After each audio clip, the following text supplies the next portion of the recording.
What's up? This is Angelo Ferrer coming out of Level Up Gym, representing Kajukenbo, Hyogo, Japan. Are you a stylist? Are you?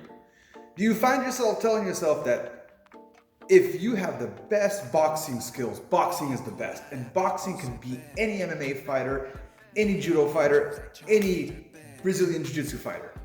Boxing is the best. Or if you gravitate towards saying Brazilian jiu-jitsu is the best, the UFC was created by the Gracies to prove to the world that Brazilian jiu-jitsu is the best martial art in the world and can defeat anything and anyone in any circumstance. If you're following on these kinds of thinking, then you possibly, most likely, are a stylist. Now, there's nothing wrong with that. If you want to get really good at this one thing, I do recommend that you practice it. In other words, if you want to be a boxer, by golly, you better get in there and start working with a boxing coach and working boxing. If you want to be very good at Brazilian jiu-jitsu and you want to win a worlds and you want to win a Brazilian jiu-jitsu competition, gi specifically, you better put on that gi, put on that belt, you better start working Brazilian jiu-jitsu. But if you're going to step into the cage and do MMA, this is where things get kind of tricky. Yes, originally the UFC was created by the Gracies in order to create an atmosphere where they can test which style was the best. That was done a long time ago in the 90s. If you don't know about this, I really recommend that you look it up. Now, fast forward to now. Everyone in MMA is no longer coming in with just one style.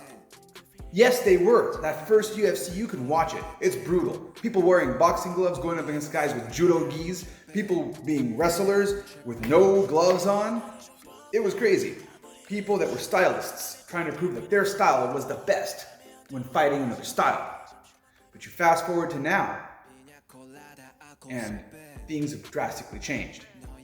It's not uncommon that most MMA fighters have several coaches from several styles. There'll always be a grappling style and a striking style, whether that is Muay Thai kickboxing, Brazilian Jiu-Jitsu, boxing, and or maybe an American style of kickboxing. And on top of that, there'll be several coaches, and there'll also be a head MMA coach, or an MMA coach that works with all 5 coaches that sees martial arts as a mixed style. One of my favorite MMA coaches and also Kajukenbo black belts is John Hackleman. He has a great way of looking at the whole picture to be able to specify what his fighter is good at in order to specify that so they can get really good at the one thing, their strength, and then work on their weaknesses and then work with several coaches to create a fighter that's well-rounded. Yeah, everybody does gravitate towards one thing. Some people gravitate more towards striking. Some people gravitate more towards grappling. But it doesn't mean that they shouldn't learn only one style and stick to that, because they're going to have a lot of problems if they end up in a circumstance that they don't understand what style their opponent's coming from. So, in conclusion, are you a stylist?